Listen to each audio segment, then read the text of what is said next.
Hey friends, welcome back to my studio. I'm so excited to have you here with me today. I'm going to paint a hen. It's a painting I did according to YouTube 3 years ago. Of course, that'll depend on when you're watching this video. I have a traceable on my website. So my website is annietroe.com. There's a link in this video's description. It'll say single traceables with a link. And then when you get on that page, you scroll down and I have tabs on the left-hand side, and it'll be underneath, or click on the On the Farm tab and scroll down because this is an older one. So there's a traceable if you want. When I painted it 3 years ago, here's what it looked like. I made the wattle and the comb a little bigger. I don't know if I'm going to do that this time. But it's kind of a neat video in that I painted it with I've got a note here, Cad Red Medium Hue, Vivid Lime Green, and Prism Violet, and then Titanium White. And I came up with the Vivid Lime Green, I ended up getting some browns and really interesting. It came out more muted than I thought it was going to, but it was really fun mixes. You might like that. Okay, I'm going to paint it on a 12, I'm already chasing the light in my studio. I've got a nice big window right over there. Oh, and you can see Freckles sleeping on her bed. I've got a 12-inch by 12-inch canvas. This is the Edge Gallery from Creative Mark. I get them on Amazon. I think this is Jerry's Artorama. I don't have a Jerry's near me, but you can buy them online either from Jerry's or Amazon. I have an Amazon link, just some general links in this video's description. I think I have this in there. It's 1.5 inches thick, gallery wrapped and spline. There's a little rubber gasket in there. I did put some clear gesso on it just to tighten it up, stiffen it up a little bit, and then I wrote the word love on there with chalk pastel. I'm gonna use, you don't have to when I say we, I'm gonna use primary colors, and I'll talk about my palette in a bit. Okay guys, let's have some fun.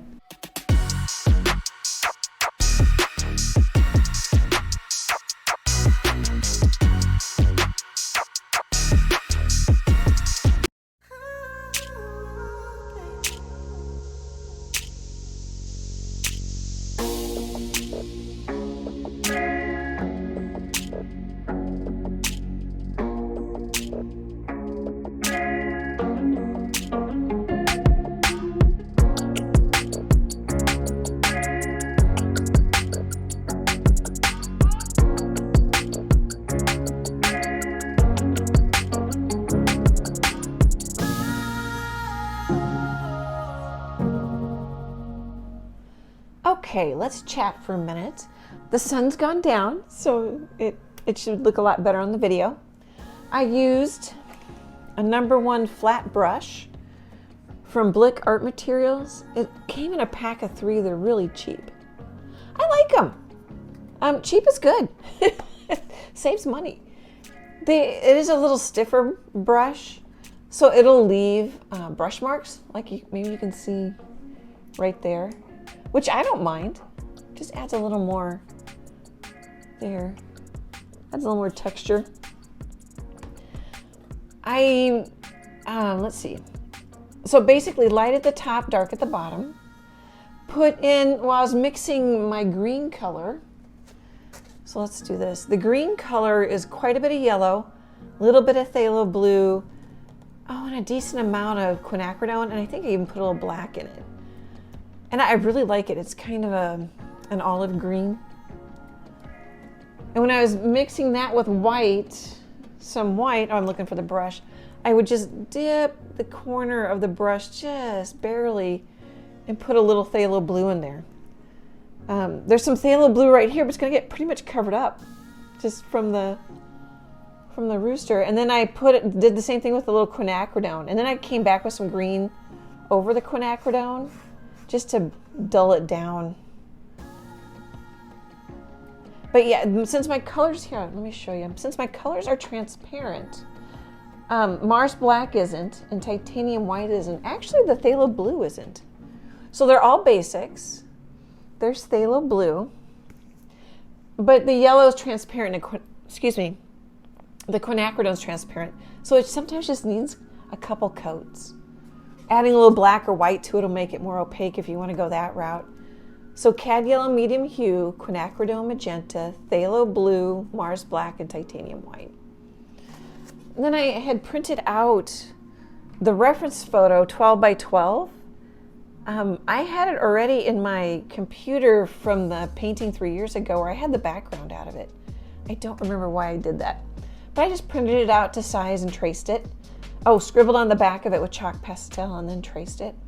And I couldn't see it all, so I took a white charcoal pencil. Oh, you can't even see. It's a General's. You can't, the words have rubbed off of it. And I just made sure I could see everything I wanted to see. I put it in a little shadow with a number 4 round from Princeton. And that gets us up to speed. So the background needed a couple coats. I'm painting, let's see, by the time this video posts, it'll be a couple weeks after the live I'm gonna do tomorrow. But the live has very similar color, very similar background. I'm painting a chickadee bird. I'll link that in this video's description. Oh, and if I don't think I mentioned it, I'll link the 3-year-old video in the video's description. There's just a look.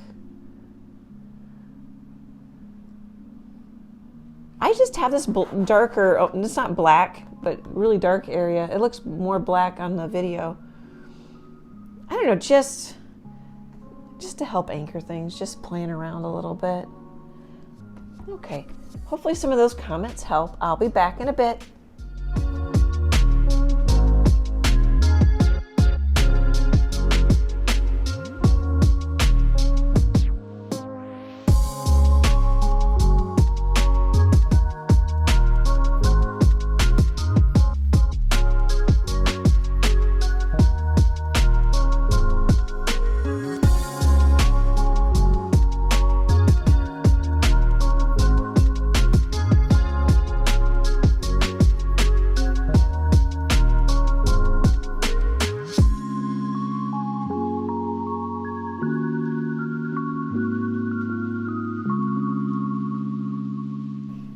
Hey friends, this is 2 days later. So that last time-lapse bit was a couple days ago. And I thought I'd pop in and just talk about what I'm thinking and what I'm doing. So I'm painting the dark shadow areas, and I like that I've got a soft edge because the values are so similar right there. I like that a lot. It's easy, this is an easy shape, so that's also why I started with the dark. Acrylics are forgiving. You could start with the lights, like I did. I've got lights here.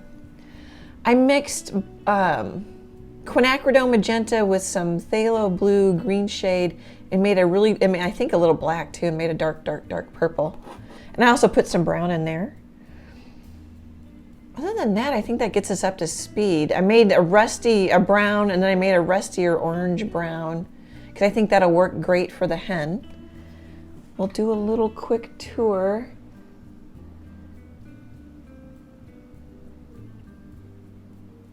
What's nice about YouTube is you can slow down the tour or speed it up or skip ahead.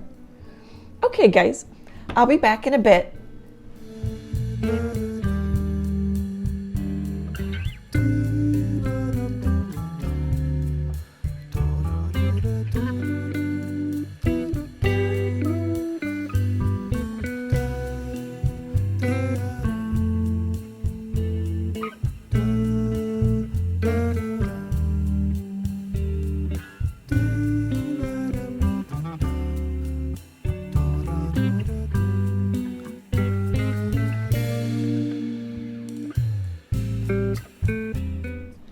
I wanted to pop in and just chat for a minute. Haven't been talking to anybody. So, how long have I been working on this? I was interrupted this afternoon. So maybe I've been working on this for 3 hours. And that was the tail feathers in this area. Well, a little bit here too. And I did put a little orange over the comb and wattle. And I just was taking my time painting in quite a few feathers. And then not worrying if I didn't get every feather that I see in the reference photo. You know, it's not exact. Here, I'll show you. I think my feathers are a little shorter. Well, maybe you can't see them. The nice thing is it's nighttime, so I don't get quite as, I get glare from the lights, but I don't get glare from the window. And then here's the feathers. I'm really liking it. I tend to like drama, and what I mean by that is darks and then, you know, lights. I'm really into this green lately.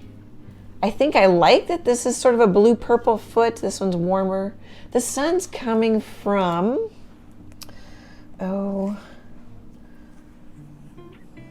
pretty much. Yeah, there's long shadows in the reference photo. You could say it's coming from here because, you know, it's way over off to the side in the sky, so it would catch. You could also say it's coming from up here. Anything else? I haven't mixed any new colors. Oh, the brushes. I've used this brush a lot. It's a 3/8 inch, I can't even read it anymore, angle brush from Royal and Langnickel. What's nice is I can just paint with the tip if I need a little spot without switching brushes. And it's pretty much the size of a feather, so that's helpful.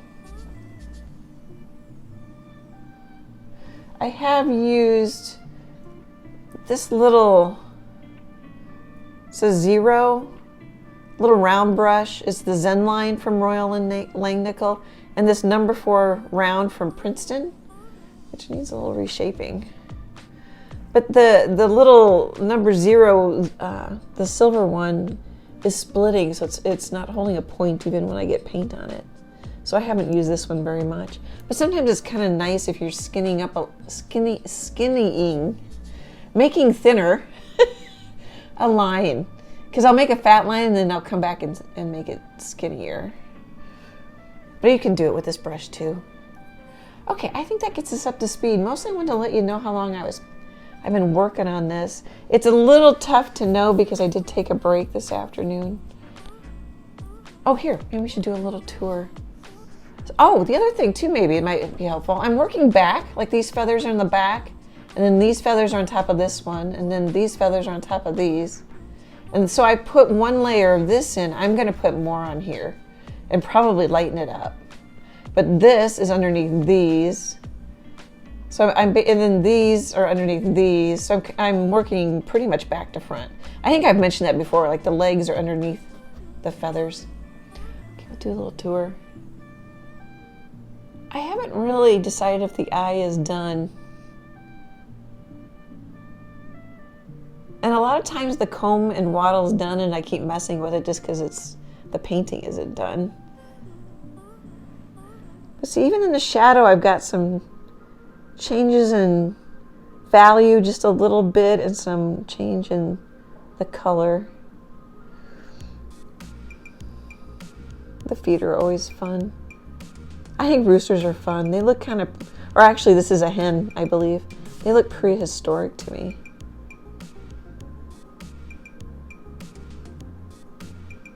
Okay guys, I'll be back tomorrow.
Okay, what do you think? I love the values, the strong values. White, white, dark blue, black. When I varnish it, it'll get a little bit more deep and luminous. Some word like that. Luminous? There we go. Let's see. Let's just I'll work kind of backwards, I think, here. So I had taken a photo of it on my phone and then desaturated it, so made it grayscale. And I realized I wanted a little bit stronger contrast right up here. And I put a white dot. Put a white dot there. Here, let's find something to point with. Which is fun. I like adding little dots. Put some white there. Put a little white up here. It isn't in the reference photo. Just playing with a white dot there, a strong white dot there, because there's more contrast between that white dot in the background. And then I took, I'm pretty sure I used this brush. And then I took the angle brush and swiped. I have another rooster painting, I can link it in this video's description, where I really have the background mimicking the shape of the rooster. But I just did it a little bit. So there's a brown and it kind of goes blue. I don't know if you can see that. Oh, I can't see it on my phone. Just mimicking the shape of or it's a hen. I called it a rooster. I did it here. We'll do a tour too, if you can't see it. When I look at my phone, I can't see it, but that's because it's much darker than the window that's just off to my left. Emphasize this one. It was already kind of there, but emphasize that shape. There's a dark brown one here. So I just laid it down and then kind of turned it and pulled it up. There's one sort of here. I don't know if you can see it. And there's one here I think you can see. Sort of the walking motion of the rooster. I put in some green little fun strokes. So I would put in the color that I thought it was, and then I lightened it right here to sort of round the neck more. You can see that in the reference photo. Whoops. See how it's lighter right here? Oh, get in the window there.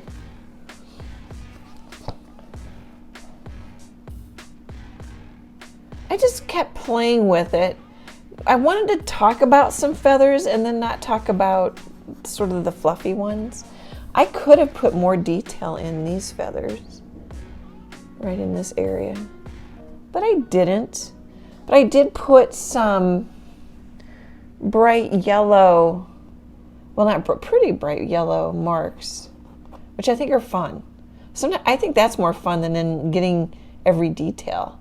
Like this is kind of looking a little, oh, I say kind of because blue or green. I'm not sure how it's going to look on the video. That looks more blue. This of course is more brown. I think that's fun. Just shifting the color. But you can see some of that in the tail feathers. Kind of turn it so it gets light, but then not too much reflection. I could have added more yellow here. You know, you can keep playing. That's what's nice about semi-transparent colors. Or even if they're not. Like the Phthalo Blue isn't. That box is completely full. But use some matte medium or some water and it'll glaze. Okay, let's do a tour. Well, here, maybe because that'll make it look different when I face it towards the window. The colors will change. The device you view it on changes the colors a little bit. I'm trying to square it up, but I'm just not being that successful. Excuse me. Can you see the little dark? I don't know if you can see it. It's really subtle. It might be so subtle that it doesn't matter at all. Because when I look at my phone, there's so much glare and stuff, I can't see. I think you can see the sweep. I so hope you can, because it's so fun to hang out with you guys. I hope this isn't disappointing. I think it's just because I'm looking at the window, so that's really hard to see my phone. Yeah, the little dot right here I think is just fun.